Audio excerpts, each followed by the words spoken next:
Kabanata 466. Walang hiya ka. Parehong gulat at galit si Clara. Hindi niya kailanman itinuring na asawa si Sebastian, isang alipin lamang siya para sa kanya. Ngayon, hinihingi ng alipuhang ito na pagsilbihan siya sa kama, na ikinagalit niya.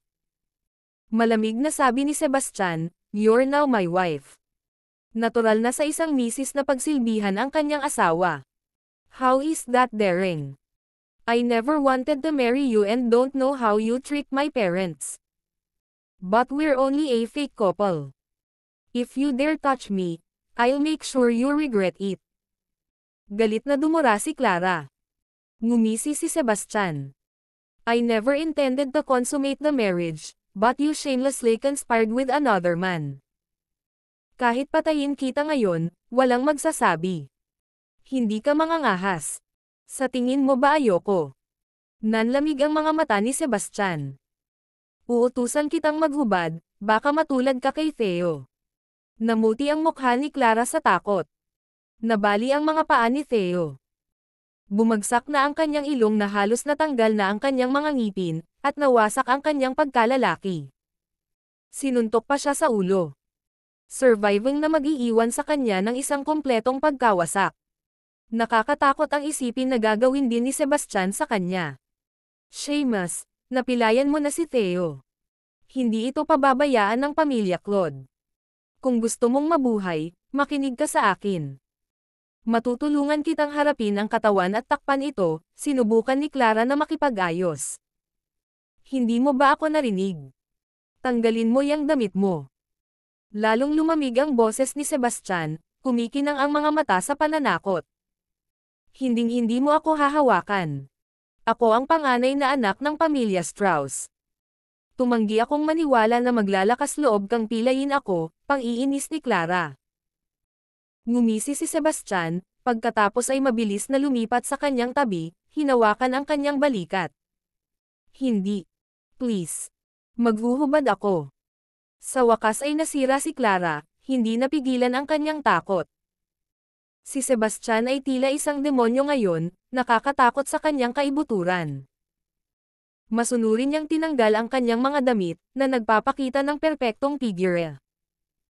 Ang kanyang payat na baywang, tuwid na mga binti, at perpektong hiyubog na mga suso ay kahawig ng isang obra maestra. Hindi lang siya tinatakot ni Sebastian. Itinulak siya nito sa kama at tinutulak siya na parang gutom na lobo. Si Clara ay hindi nang ahas na pigilan, at hinayaan niya lamang si Sebastian na gawin ang gusto niya. Mariin niyang ipinikit ang kanyang mga mata, tahimik na tinitiis ang pagsubok. Hindi niya akalain na magiging ganoon kagaspang si Sebastian, na hindi nagpapakita ng lamang sa kanya. Ang galit ni Sebastian ang nagtulak sa kanya. Wala siyang pakialam sa ginawa ni Clara noon, ngunit ang pakikipagsabuatan sa ibang lalaki sa gabi ng kanilang kasal para saktan siya at yakapin siya ay hindi mapapatawad. Ang hindi pagpatay sa kanya ay naging maawin. Isang bagyo ng galit ang pumalit, at mabilis na hindi nakayanan ni Clara, nagmamakaawa kay Sebastian na maging mas malumanay. Ngunit hindi niya ito pinansin, ang intensyon lamang ay ilabas ang kanyang galit. Samantala, isang barko ang dumaong sa daungan ng Phoenix Island. Isang babaeng puno ng dugo ang gumapang palabas ng barko, na nag-iwan ng bakas ng dugo sa likuran niya. Kinagat niya ang kanyang mga ngipin, ginamit ang lahat ng kanyang lakas upang sumulong. Gayunpaman, hindi siya nakalayo bago bumagsak mula sa kanyang matinding pinsala. Kabanata 467. Sa kabutihang palad, ang tunog ng paparating na barko ay nakaalerto na sa mga nagpapatrolyang gwardya, at may isang taong nakadistober sa kanya. Ang isa sa kanila ay nakakita ng isang imbitasyon sa kasal sa kanya, at agad nila siyang dinala sa tirahan ng Strauss. Nang marinig ang balita, nagmamadaling lumabas si Cliff upang tingnan at ipinatawag si Amos upang gamutin ang kanyang mga sugat. Si Amos ang pinakamahusay na doktor sa Phoenix Island, ngunit pagkatapos suriin ang babae, patuloy itong umiling at bumantong hininga. Dr. Lawrence, please, you must save her. I will reward you handsomely, desperadong pakiusap ni Cliff. Isang imbitasyon lang sa kasal ang ipinadala niya, kaya malamang ang babaeng ito ay naulilang anak ng kaibigan niya. Mr. Strauss, hindi naman sa ayaw ko siyang iligtas, pero masyadong malala ang mga sugat niya. At saka, matagal na siyang nasa ganitong kalagayan. Nasa pintuan na siya ng kamatayan, at natatakot ako na hindi ko na kaya. Tulong, paliwanag ni Amos. Dr. Lawrence, please. Try something, anything, pakiusap ni Cliff. Gagawin ko ang aking makakaya, ngunit huwag kang umasa, sabi ni Amos. Sa kanyang pambihirang kakayahan, gumamit siya ng kombinasyon ng gamot, acupuncture, at herbal bath, na kalaunan ay hinayla ang babae pabalik mula sa bingit ng kamatayan. Gayunpaman, nanatili siyang walang malay. Tinansya ni Amos na malaki ang posibilidad na manatili siya sa isang vegetative state, na may maliit na pagkakataong magising. Ang kanyang habang buhay ay hindi rin tiyak. Kinaumagahan, nagising si Sebastian dahil nagsisimula palang magliwanag ang langit. Sa kabila ng mahabang gabi, ang kanyang matipunong pangangatawan ay nagpaginhawa sa kanya pagkatapos ng maikling pagtulog. Bumangon ka. Utos ni Sebastian, hinayla si Clara palabas ng kama. Siya ay lubhang malungkot, na pinahirapan ng napakatagal noong nakaraang gabi. Nakaramdam siya ng pagod, at parang kagagaling lang niya sa kama. Nais ni Clara na humiga at matulog, ngunit ang malamig na tingin ni Sebastian ang nagpagising sa kanya. Mabilis siyang bumangon para magbihis. Mag-isip ng paraan para mawala siya, sabi ni Sebastian sabay turo kay Theo. Tila namatay si Theo dahil sa kanyang matinding pinsala. Bakit ko naman gagawin ang gulo mo? Galit na tanong ni Clara. Kung hindi dahil sa pakikipagsabuatan mo sa kanya, hindi mangyayari ito. Hindi mo na kailangang i-handle, pero kapag nalaman ito ng pamilya Claude, alam mo ang kahihinatnan, paalala ni Sebastian sa kanya. Galit na galit si Clara, ngunit napagtanto niyang wala siyang magagawa kundi tanggapin ang banta nito. Kung nalaman ng pamilya Claude, hindi lang si Sebastian ang kanilang susundan. Ang buong pamilya Strauss ay magdadami kaya naman, tumawag siya ng ilang pinagkakatiwalaang kasambahay para lihim na itapon ang bangkay ni Theo sa dagat. Di nagtagal, napansin ng pamilya Claude ang pagkawala ni Theo at nagsimulang maghanap sa kanya, ngunit ang kanilang mga pagsisikap ay walang kabuluhan. Lumapit ulit si Cliff kay Sebastian. Seamus, mukhang nagkakamabutihan na kayo ni Clara. Napansin kong malaki ang pinagbago ng ugali niya sayo. Ayos lang naman, sagot ni Sebastian sabay tango. Sabi ko na sayo eh. Gamit ang kakayahan mo, madali mo siyang makukuha. Dapat magsumikap ka pa. Nasa sabik na akong magkaroon ng apo sa susunod na taon, pabirong sabi ni Cliff. Walang imek si Sebastian, pero mas nagulat siya sa katatawanan ni Cliff. Nga pala, sa loob ng ilang araw, magkakaroon tayo ng taunang kompetisyon para sa pagmamay-ari ng sakahan ng halamang gamot sa 3 malalaking pamilya ng Phoenix Island. Magpapadala ang bawat pamilya ng 3 kalahok, at nagreserba ako ng isang pwesto para sa iyo. Huwag mo akong pababayaan ngayon, sabi ni Cliff. Huwag kang mag-alala, Dad, hindi kita bibigwin, confident na sagot ni Sebastian. Napagpasyahan niya na dahil hindi na niya maibabalik ang kanyang alaala sa ngayon, dito muna siya titira. Gayunpaman, nagtanim ng sama ng loob si Clara at lihim na hinanap si Hugo. Siya ang panganay na anak ng pamilya Lawrence, at gusto niya ang tulong nito para matulungan siyang patayin si Sebastian. Kabanata 468. Clara, kakakasal mo lang at gusto mo nang patayin ang asawa mo. Napakasama mo, pang-aasar ni Hugo. Alam mo bastos lang siya. Hindi ko maintindihan kung anong spell ang ginawa niya sa mga magulang ko para pilitin akong pakasalan siya. Pero hindi ko tatanggapin ang kapalarang ito. Kapag namatay na ang kulang na iyon ay makakalaya na ako, marahas na sabi ni Clara. Sa kabila ng nakakagulat na pag-uugali ni Sebastian noong nakaraang gabi, nakita pa rin niya ito bilang isang kasambahay. Bukod pa rito, ang pagsampal sa kanya ni Sebastian at pagtanggap sa kanyang pagiging inosente ay nagpagalit sa kanya ng husto. Hindi siya makapagpahinga hanggang sa mamatay siya. Totoo yan. Hindi karapat-dapat sa iyo ang isang alipin. Pero manugang na siya ng pamilya mo. Baka magdulot ng malaking gulo ang pagpatay sa kanya, sabi ni Hugo. Enough talk. Just tell me if you will help or not, naiinip na tanong ni Clara. Ang pagtulong sa iyo ay may malaking panganib. Ano ang mayroon para sa akin? Nagmumungkahi na tanong ni Hugo. Basta papatayin mo siya, magiging iyo ako, sabi ni Clara na nagngangalit ang mga ngipin. Deal, sabi ni Hugo. Kanina pa niya hinihintay ang mga salitang iyon. Pagkatapos ay kumilos siya para yakapin si Clara, ngunit itinulak siya nito palayo. Huwag ka kasing magmadali. Patayin mo muna siya, tapos magagawa mo lahat ng gusto mo. Hanggang doon, wala kang mapapala sa akin, sabi ni Clara. Alam niyang hindi mapagkakatiwalaan ang mga lalaki at gusto lang niya ang kanyang katawan. Hindi niya hahayaang magtagumpay sila ng madali upang matiyak din na magaganyak silang tapusin ang gawain. I need an opportunity to kill him. But right now, I want you. Fulfill my wish, and I promise I'll kill him, sinubukan muli ni Hugo, ngunit muli siyang tinulak ni Clara palayo. Huwag magmadali. May pagkakataon para sa iyo sa loob ng 2 araw.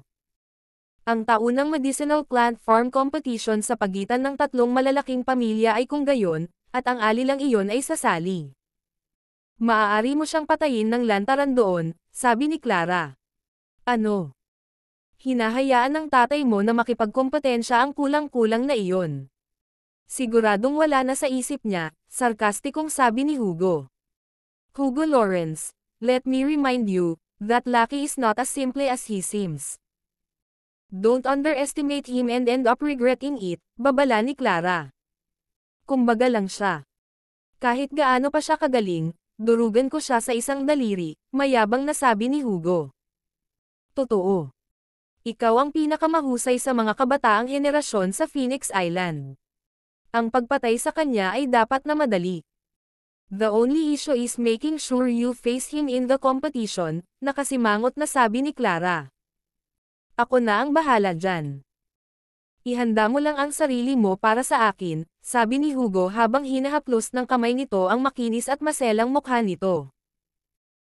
Ang haplos ay nagdulot sa kanya ng kawalan ng pasensya na angkinan siya, ngunit hindi siya binigyan ni Clara ng pagkakataon at mabilis na umalis. Mabilis na dumating ang araw ng kompetisyon.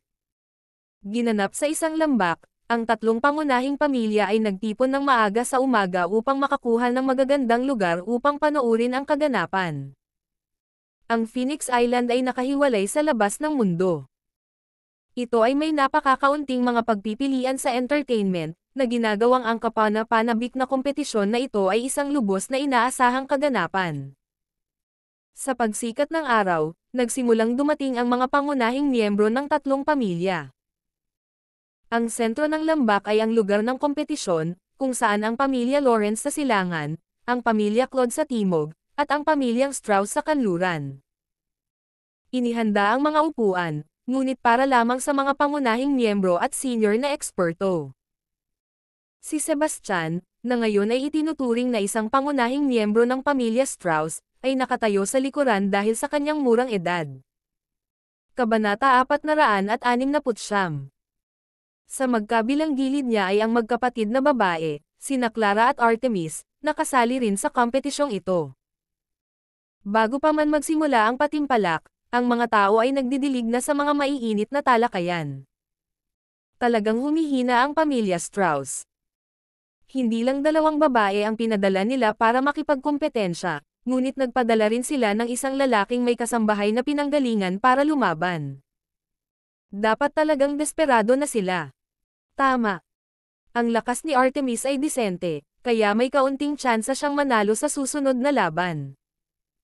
Gayunpaman, si Clara, sa kabila ng kanyang kakayahan, ay walang tsansa na manalo. Si Seamus naman, taga-puno lang siya. Totoo iyon. Ang pamilya Strauss ay humihina ang talento. Sa kanilang mga nakababatang henerasyon, tanging sina Artemis at Clara lamang ang nakarating sa Grandmaster realm. Sa kabilang banda, ang iba pang dalawang pamilya ay may hindi bababa sa 4 o 5 kabataang miyembro na nakamit ang antas na ito. Ang malaki ang gap. Tumanggo ang lahat bilang pagsang-ayon. Sa tatlong pamilya, ang pamilya Lawrence ang pinaka-proud dahil sila ang pinakamalakas. Ang kanilang batang Panginoon ay ang Panginoon ng nakababatang henerasyon at ang pinakamalaking nagwagi bawat taon, na nakakuha ng hindi bababa sa 3 sa 6 na mga sakahan ng halamang gamot taon-taon. Sumunod ay ang pamilya Claude. Bagamat nawawala ang kanilang batang Panginoon, hindi ito gaanong nakaapekto sa kompetisyon.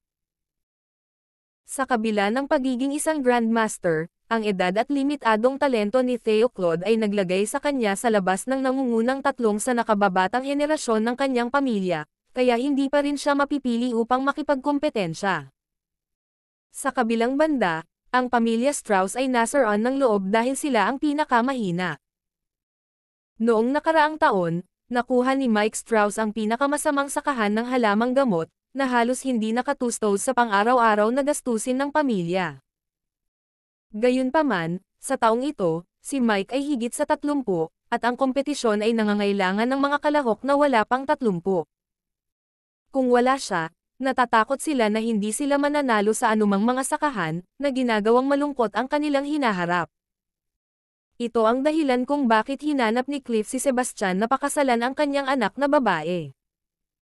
Sa pamamagitan lamang ng pagpapakasal sa kanya ay maaaring makipagkompetensya si Sebastian para sa pamilya Strauss. Siyempre, marami pang benepisyo maliban dito. Ang lakas at talento ni Sebastian ay nangako ng magandang kinabukasan. Sa kanya, ang pamilya Strauss ay hindi mabubuli ng 2 pang pamilya. Bukod dito, napakalakas niya, kaya dapat malakas din ang kanyang mga gene. Kapag nagkaroon siya ng anak in the future, siguradong hindi rin siya magiging masama. Sa hinaharap, ang pamilya Strauss ay magkakaroon ng pagkakataong bumangon at malampasan pa ang pamilya Lawrence upang maging nangungunang pamilya sa Phoenix Island. Nang magsisimula na ang kompetisyon, sinabi ni Amos, "Mr. Strauss, ang iyong pamilya ba ay walang talento kaya kailangan mong magpadala ng 2 babae para makipagkompetensya? Ano bang problema ng mga babae? Kasing kaya nila ang mga lalaki," galit na sagot ni Artemis.